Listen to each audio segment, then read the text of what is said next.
Hi all, good morning friends. இது வந்து கருப்பு காராமணியோட சுண்டல் மசாலா மாதிரி போட்டு தாளிச்சு. ஆக்சுவலாக இது வந்து நேற்று வீடியோ தான். நேற்று என்னால் வந்து கொடுக்க முடியல. ஒரு 2-3 டேஸாக கொஞ்சம் பிஸி, அதனால் என்னால் வந்து வீடியோஸே போட முடியல. அப்புறம் வந்து ராகி சேமியா வந்து ரொம்ப ஈஸி ஃப்ரெண்ட்ஸ். இது வந்து பேச்சுலர் ஃப்ரெண்ட்லி கூட. ஏன்னா அந்த பேக்கெட் வாங்கி வச்சுக்கிட்டோன்னா 3 மினிட்ஸ் வந்து சால்ட்டு போட்டு வெறும் பிளெயின் வாட்டரில் ஊற வச்சுட்டு அதுக்கப்புறம் அதை நல்லா வடிகட்டி தான் அந்த தண்ணியை ஒரு 10 மினிட்ஸ் வேக வச்சா போதும். Easy breakfast ready.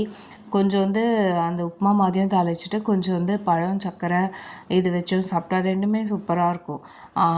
ஹாட்டும் நல்லாயிருக்கும், ஸ்வீட்டும் நல்லாயிருக்கும். இது வந்து லைம் ரைஸும் உருளைக்கிழங்கு பொரியலும், அப்புறம் எங்களுக்கு வந்து கத்திரிக்காய் கொஞ்சம் பொரியல் பண்ணேன்.